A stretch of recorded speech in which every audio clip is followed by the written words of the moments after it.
Olá galera, olá família PIB, nós estamos aqui de novo para a gente fazer nosso estudo bíblico. Hoje nós temos aí a nossa última lição que fala acerca do cântico na igreja, cântico de louvor, de adoração do Senhor. E o tema de hoje é a Igreja do Senhor, de volta aos primórdios, o canto da reforma. E o nosso texto base, Colossenses capítulo 3, verso de 15 a 17. Esse texto, esse nosso estudo de hoje está baseado, como sempre, nós temos feito, na revista da Escola Bíblica, Práticas Bíblicas da Convenção Batista Mineira. O estudo é o estudo 26. E o texto, Colossenses 3, de 15 a 17, que diz assim: Seja a paz de Cristo o árbitro em vosso coração, a qual também fostes chamados em um só corpo, e sede agradecidos. Habite ricamente em vós a palavra de Cristo, instruí-vos e aconselhai-vos mutuamente em toda sabedoria, louvando a Deus com salmos e hinos e cânticos espirituais, com gratidão em vosso coração. E tudo o que fizerdes, seja em palavra, seja em ação, fazei em nome do Senhor Jesus, dando por ele graças a Deus Pai. Meus amados, a gente tem visto então que desde os primórdios, desde os estudos passados, nós vimos que desde o Antigo Testamento, aliás, em Apocalipse a gente vai perceber que desde antes de toda a criação já havia o cântico de louvor e adoração nos céus, onde os anjos cantam e entoam louvores ao Senhor. E aí no Antigo Testamento a gente vai ver toda uma vivência de cânticos, e não só de cantar louvores ao Senhor, não só de engrandecer o nome do Senhor, não só de entoar salmos enquanto eles caminhavam em direção ao templo, não só de entoar cânticos de louvores enquanto lá dentro no templo, em adoração ao Senhor, nos momentos de sacrifício, mas nós vamos ver também no Novo Testamento uma vivência da igreja, mesmo reunida de casa em casa, glorificando ao Senhor, louvando ao Senhor e entoando cânticos de louvores ao Senhor. Esses cânticos também eram entoados no seu dia a dia, em festas, em momentos solenes, em momentos do dia a dia da vida deles. E o apóstolo Paulo, aqui, quando escreve a carta aos Colossenses, ele diz, aconselhai-vos mutuamente em toda sabedoria, louvando a Deus com salmos, hinos, cânticos espirituais, com gratidão e com o vosso coração. Em tudo o que vocês fizerem, seja em palavras, seja em ação, fazem em nome do Senhor Jesus, dando por ele graças a Deus Pai. Tudo o que vocês fizerem, em todo tempo, em todo momento, deem graças ao Senhor Jesus, porque a Ele sejam dadas toda a honra e toda a glória, e nós também louvamos e glorificamos o Senhor através das nossas vidas, através das nossas atitudes. Nós vimos que a partir do primeiro século, a igreja ela ainda se mantém viva, ainda se mantém glorificando ao Senhor, mas que com o passar do tempo, a igreja antes da Reforma Protestante, a igreja ela começa a afastar o povo desse momento de louvor e adoração. Quando nós olhamos para o texto bíblico, nós percebemos que há um ensino de que o povo deveria sim participar, entoar louvores de gratidão, entoar louvores a toda a congregação louvando ao Senhor. E a igreja, por conta da união com o Estado, por conta da influência da burguesia dentro da igreja, das modificações que foram feitas no culto, a igreja ela afasta o povo. Então o povo agora não participa mais, mas você tem, como eu disse na última lição, você tem o cântico gregoriano, que é um canto que tem os profissionais que cantam e que o povo não pode cantar, mas só pode assistir. Você tem, a partir daí, tanto pregações, as homilias, como os cânticos em latim, para que as pessoas não pudessem entender e daí você tem a igreja como detentora da verdade, ou detentora da fala, porque só ela entende o latim, só ela entende o que está sendo dito, só ela entende o que está sendo cantado, e o povo fica como mero espectador. Nós temos esse quadro, né, que a gente, se a gente fosse aprofundar bem mais, isso vai render mais tempo para a gente, e agora não é o caso. A gente tem então a chegada da Reforma Protestante, por isso o tema de hoje, a Igreja do Senhor de volta aos primórdios, o canto da Reforma, a Reforma Protestante que acontece em 1517, e essa reforma teve muitas faces dentro dela, que também seria um outro tema para aprofundamento, que também não é um momento para isso, mas teve a separação de igreja e Estado, impactos na economia, impactos na educação, a questão da liberdade religiosa, a questão do tratar da ética, né? Então, teve muitas facetas, inclusive o combate à idolatria, o combate à opulência, ou seja, a grande riqueza, a grande ostentação da igreja, que foi muito criticada, principalmente por Martinho Lutero. Reforma essa que começa já desde antes de Martinho Lutero, né? Desde antes de Martinho Lutero, essa reforma começa com a vida de outros homens, com o caminhar de outros homens, com a luta de outros homens. Essa reforma já começa. Mas a gente tem aí, nesse período da reforma, ou pós-reforma, quando a gente entra nesse período da reforma, a gente vai ver, e a gente vai falar um pouquinho disso, dessa questão, qual foi a influência da reforma, afinal de contas, para a questão do canto, para a questão do louvor. Mas nós temos já a Contra-Reforma, e aí nessa Contra-Reforma surge a arte e a arquitetura barroca, que ela surge justamente para se opor a essa reforma na questão da opulência, ou na questão da ostentação das grandes igrejas, né, que surgem, que a gente vê até hoje, né, principalmente ali na Itália, que é um berço dessa arte, dessa arquitetura barroca, que surge aquelas grandes igrejas ali.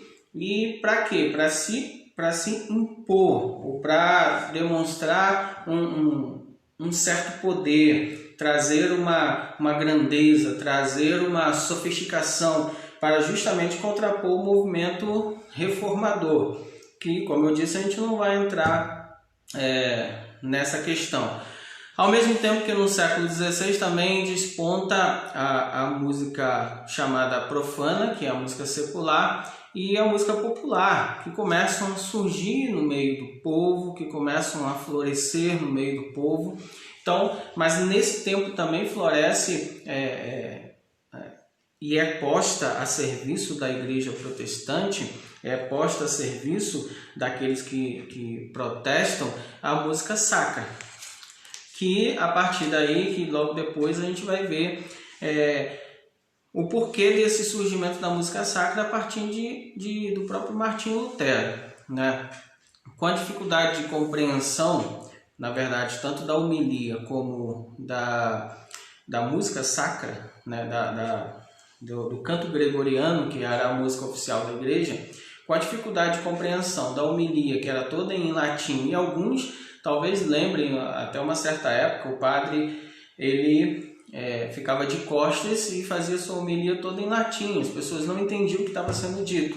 Até pouco tempo a gente ainda via isso, né? Então, a falta de compreensão do que estava sendo dito, do que estava sendo lido lá na frente, a falta de compreensão do canto gregoriano, que também era todo em latim, fez com que Martinho Lutero, então, começasse a pensar que nós deveríamos retornar ao canto dos primórdios, ao canto bíblico, ao canto daquilo que era incentivado ao povo, Então, e também a partir daí começa a surgir, tem o advento aí da polifonia, ou seja, multiplicidade de sons, multiplicidade de melodias, tem esse período, e aí juntando tudo, isso levou os reformadores a defender a necessidade de uma volta aos primórdios, ou seja, a participação do povo no cântico. Então, o movimento de cântico da igreja é um movimento coletivo, é um movimento onde você traz a congregação e leva a igreja a adorar ao Senhor todos juntos, numa só voz, um canto coletivo. E aí nós temos então esse período aí da reforma e contra-reforma, nós temos aí o combate à idolatria, essa opulência da igreja, que faz com que eles se levantem. E aí a lição vai nos dizer que no século XVI, ao mesmo tempo em que desponta a música profana e popular, irrompe então essa música sacra. E essa música sacra que vem para poder justamente... e aí essa música sacra, na verdade, que seria o coro, né? O Martinho Lutero, ele faz surgir então um coro, e esse coro vai abarcar toda a igreja, vai trazer todas as pessoas. Ele não só ergue esse coro, ele cria o coro, mas eles começam a trazer música popular, a música chamada profana, e começa a introduzir essas músicas na linguagem. Ele não só pega os salmos e os hinos, ele não só pega músicas populares, mas eles começam a fazer uma seleção, eles começam a trazer essas músicas para a linguagem do povo, para a língua do povo, que no caso era a língua alemã. Ele começa a trazer a linguagem para a língua do povo, para que o povo pudesse participar desse coral e cantar juntamente com toda a congregação, e fazendo assim, voltando assim aos primórdios, aquilo que a palavra de Deus ela vem nos ensinar.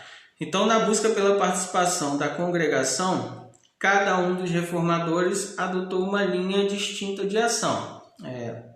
Nós temos essa reforma a partir de Lutero, mas nós também temos mais dois importantes reformadores, que foi Calvino e Zwinglio.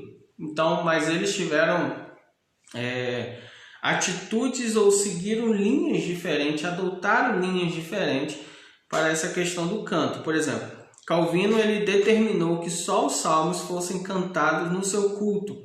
Achava que outro tipo de canto era profano e contrário às determinações bíblicas.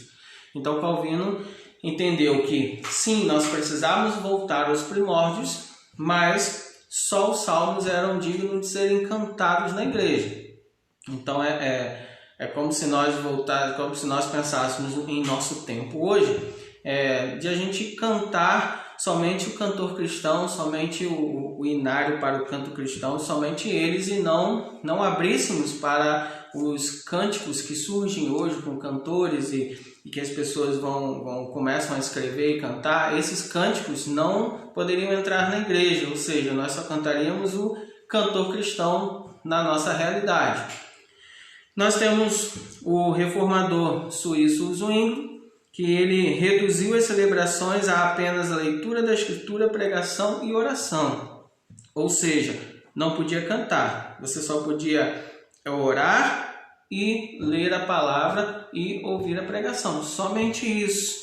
Então ele optou por isso porque ele entendeu que existiam duas possibilidades de culto. Ou o culto a Deus, a adoração a Deus, que era feito através da leitura da palavra, que era feito através da oração, que era feito através da pregação, e o culto ao ser humano, que era feito através dos louvores, ao entendimento de Zwinglio. Por isso ele baniu, na verdade, a música dos cultos, né? Ele baniu as músicas do culto numa atitude radical, porque ele entendia. Ele entendia dessa forma. Se nós pensarmos hoje, nós temos aí, dificilmente a gente vê uma igreja nesses moldes de que baniu o cântico ou baniu o louvor dentro da igreja. Mas, Se nós pensarmos nos nossos cânticos hoje, na verdade a ideia de Zwingli aqui, ela é bem viva, porque você tem o culto de adoração a Deus e o culto de adoração ao ser humano. O que, se nós olharmos para os cânticos, o que, se nós olharmos para as formas de muitos cultos hoje, ela é toda voltada para o culto ao ser humano. Ela é toda voltada para um egocentrismo, ela é toda voltada para encher o ego das pessoas, para dizer às pessoas que Deus está ali à disposição para fazer por elas aquilo que elas bem entenderem, aquilo que elas precisarem. Então, se nós pensarmos um pouquinho, essa questão do Zwingli aqui, essa ideia do Zwingli, ela é bem presente hoje, travestida de outras formas, mas ela é bem presente hoje. Nós temos aí esses posicionamentos mais radicais, né, que é de Calvino e de Zwingli, e nós temos também o Lutero, que ele vai buscar um ponto de equilíbrio na Alemanha. Lutero ele vai dizer, inclusive, que a música é a arte dos profetas e a única arte, além da teologia, que tem o poder de acalmar as agitações da alma e afugentar os demônios. E aí a gente tem como exemplo, a gente vai ter como exemplo até nessa linha que Lutero está colocando aqui, a gente vai ter como exemplo 1 Samuel capítulo 16, onde o texto vai dizer que Saul ele é acometido por um espírito mau e Davi ele vai tocar o seu instrumento para poder afugentar esse espírito mau dentro dessa linha que Lutero está colocando. Então Lutero, como eu falei, ele cria aí o coral protestante, o que nós conhecemos como coral protestante, que é para que é fazer com que os crentes voltem a entoar hinos e entoar hinos na sua própria língua, não mais o latim, que afastou o povo, não mais o canto gregoriano, que afastou o povo, mas agora cantar na sua própria língua. Então nós temos uma igreja que era uma igreja que, como nós vimos na última lição, de cantores da esperança, desde lá do Antigo Testamento, o Novo Testamento, onde as pessoas entoavam louvores, declarando sua fé em Jesus, declarando seu amor, declarando aquilo que estava no seu coração, aquilo que acontecia, aquilo que era produzido na sua vida por causa de Jesus, para ouvintes de cânticos. Ou seja, quando a igreja se funde ao Estado, ela passa a afastar o povo e agora passa a ter cânticos em línguas diferentes, em outra língua, no caso latim, o povo não entende nada e o povo é afastado. Então, a reforma, ela trouxe também além de todo o contexto da reforma, que tem, como eu disse, tem outras faces, ela trouxe essa volta aos primórdios, essa volta a trazer o povo para a congregação, para a união, para que todos cantassem louvor em uma só voz. Então Lutero ele cria esse coral protestante, e a partir desse coral protestante trazendo tudo para a língua do povo. E ele não só, como dentro da reforma tem a questão da linguagem bíblica, onde havia homilia, mas ninguém entendia o que estava sendo dito, e aí Martinho Lutero ele começa a produzir a Bíblia na língua alemã para que o povo pudesse ver. E um pouquinho antes da reforma surge aí a imprensa, né? as primeiras imprensas, e aí a Bíblia é o primeiro livro que é reproduzido em massa, e por causa de Lutero, que ele vai reproduzir para poder que o povo pudesse ler a palavra de Deus, o povo pudesse entender. E seguindo esse sentido, seguindo essa linha de que era necessário algo na língua deles para que o povo pudesse participar, para que o povo pudesse ler e entender, era necessário cânticos na língua do povo para que o povo pudesse adorar o Senhor com hinos, com louvores, assim como nós lemos no texto aí de Colossenses 3, assim como a palavra de Deus nos ensina. Cantem a Deus hinos, louvores, cânticos de todo o coração, em todo o tempo, em todo momento na sua vida. Então, nós temos aí Lutero, que por ser um músico, compositor, Lutero compreendia melhor que os outros reformadores a importância do elemento musical nas celebrações. E com o objetivo de proporcionar a oportunidade de participação ao maior número possível de pessoas, propagou, junto com a doutrina da Reforma, a sua música de criação, o coral. E nós temos aí no nosso cantor cristão uma música criada, uma música escrita por Martinho Lutero, que é o Castelo Forte, né? Que é uma música que marcou gerações, marca até hoje gerações, marcou a vida de muitas pessoas. Então, esse coro, ele não tem pretensões de ser original e busca as suas melodias, principalmente no repertório de canções popular já existente, mesmo no repertório profano. Então, ele não tinha preocupação na verdade, da onde trazia esse cântico, se esse cântico vinha de salmos, se esse cântico vinha de cânticos populares, mas ele trazia isso como adoração ao Senhor, como glorificação ao Senhor. Hoje nós temos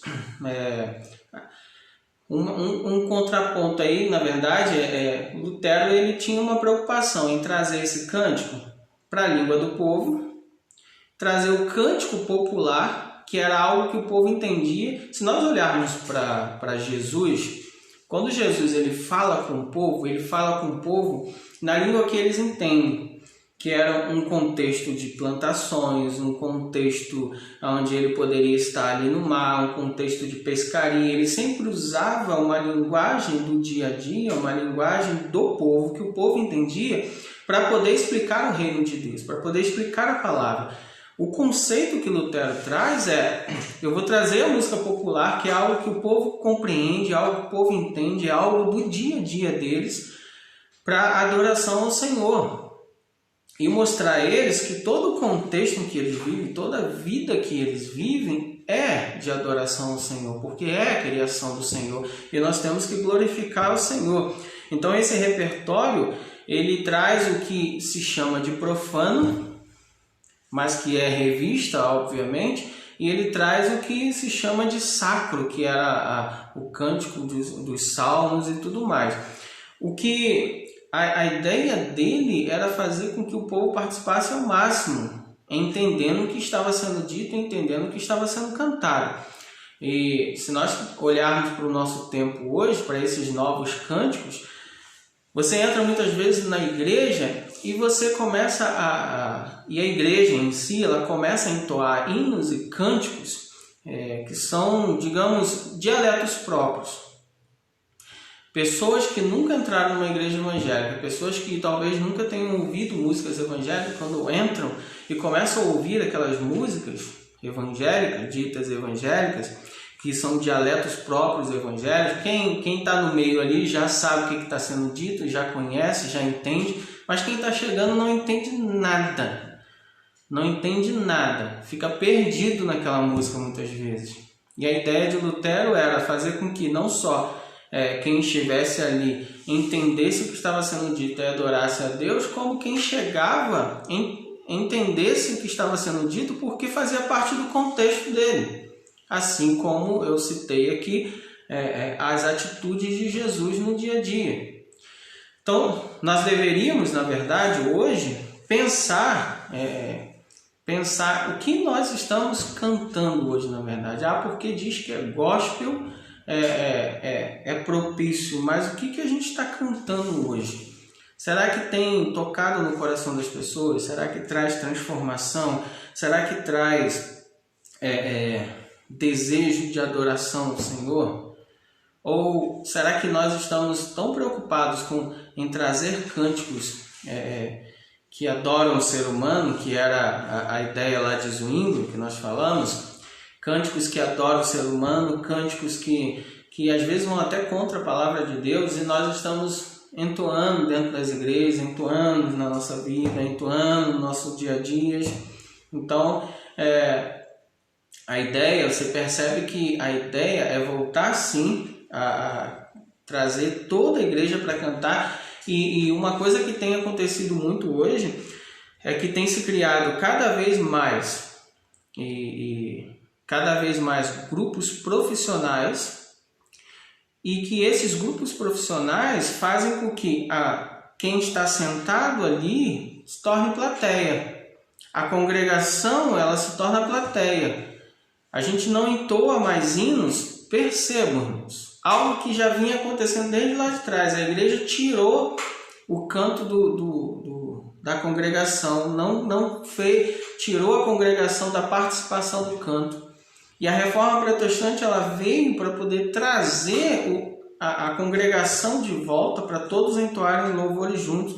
E o que nós estamos fazendo hoje, muitas vezes, é retornando aquilo que a igreja fez lá atrás, lá no primeiro e no segundo século, é retornando, tirando a congregação, excluindo a congregação do canto, excluindo o povo do canto, porque a gente cada vez mais entoa louvores de adoração ao ser humano. A gente cada vez mais tem grupos profissionais lá na frente cantando aquilo que muitas vezes o povo não está entendendo, o povo não sabe o que está sendo cantado, não faz parte do contexto dele, e ele simplesmente acaba se tornando plateia para esses cantos profissionais. Ele acaba se tornando plateia somente para estar ali e aplaudir o ser humano. Dito aplaudir ao Senhor. Eu tenho um pouco de dificuldade onde aplauda ao Senhor, né? Parece muitas vezes que as pessoas estão querendo aplausos, mas para não dizer me aplaudam, aplausos para mim, aplausos para o grupo, aplaudam ao Senhor. Eu tenho um pouco de dificuldade com isso, é questão pessoal. Mas percebam que a gente está retornando. Você tem cânticos com dialetos próprios, onde as pessoas chegam na igreja e não entendem nada. Você tem profissionais lá na frente e a congregação fica assistindo e esperando terminar para poder aplaudir, afastando a congregação. No entanto, nós vimos que Antigo Testamento, Novo Testamento, desde sempre a ideia e o chamamento é para que toda a congregação se reúna e toda a congregação adore ao Senhor. Como é bom, irmãos, você entrar na igreja e a equipe de louvor começa a entoar um louvor e a congregação toda se levanta e participa daquele momento. Parece, eu acho que alguns irmãos que participam nas igrejas vão perceber que a sensação que você tem é de você estar, quando você fecha os olhos, você está nos céus, você ouvindo aquele coro de adoração ao Senhor, entoando louvores ao Senhor. É isso que a palavra nos ensina, é isso que o apóstolo Paulo está dizendo. Olha, venham todos juntos, todos reunidos como congregação, adore, glorifique, louve ao Senhor. É isso que o Senhor quer, é isso que o Senhor espera de nós. Ele não quer grupos profissionais, ele não quer afastar o povo do cântico. A Reforma Protestante veio justamente quebrar isso. Por que a gente está voltando aos primórdios? A gente está voltando aos primórdios do segundo século, onde o povo foi afastado, onde o povo foi tirado do momento de cântico. Nós temos que repensar aquilo que nós estamos fazendo. Nós temos que repensar os momentos de louvores e adoração, que nós dizemos que estamos louvando e adorando ao Senhor, mas que na verdade, muitas vezes nós estamos buscando a gente está buscando somente os aplausos, a gente está buscando somente os reconhecimentos, a gente está buscando somente nos profissionalizar. Tem uma preocupação muito grande hoje em profissionalizar, porque muitos grupos hoje que são famosos, muitas pessoas hoje que são famosas, cantores, grupos de louvores, saíram das igrejas, de ministérios de louvores que eram formados nas igrejas. E hoje, cada vez mais, esses ministérios estão preocupados com isso. Vamos formar o nosso grupo aqui, vamos começar a ensaiar mais, a produzir mais, para um dia a gente chegar a ser famoso igual a muitos grupos que estão aí. Ou seja, nós queremos nos profissionalizar e a gente começa, dentro dos cultos, a gente começa a deixar a congregação de lado, começa a parar de pensar na congregação, mas pensa só no culto profissionalizado, na adoração profissionalizada. E não é isso que o Senhor quer de nós, não é isso que o Senhor espera da sua igreja, mas o Senhor espera que todos, com uma só voz, o louve, o adore e o glorifique, para a honra e glória dele. Amém, irmãos? Essa lição ela foi mais para a gente poder fechar esse contexto de que nós temos estudado acerca do cântico na igreja. A partir da próxima lição, nós já vamos entrar em outro contexto, nós vamos falar mais propriamente de Bíblia, de Palavra de Deus, de fundamentos bíblicos. Então, estude, se prepare, se aprofunde, irmãos. A Palavra de Deus ela é viva e eficaz e ela produz transformação e restauração. Mas para isso, você precisa conhecê-la, você precisa se aprofundar nela. Amém? Quero já deixar o convite para você. Amanhã nós teremos às 20 horas nosso culto de oração e adoração ao Senhor. Amanhã às 20 horas. Participe conosco. Venha glorificar o Senhor junto conosco e nos aprofundar mais e mais na palavra de Deus. Quero orar pela sua vida. Pai Santo, eu quero te agradecer, Senhor, por esse estudo, por tudo aquilo que o Senhor falou no nosso coração. Muito obrigado, Senhor. Que o Senhor abençoe, que o Senhor guarde cada um desses irmãos que nos assiste. Que o Senhor abençoe e guarde cada família representada aqui, Senhor. E que a Tua palavra, Senhor, produza em nós transformação e mudança. Em nome de Jesus. Amém e amém. Amém, irmãos? Deus abençoe, irmãos. Lembre-se sempre, Deus é bom o tempo todo. Em nome de Jesus.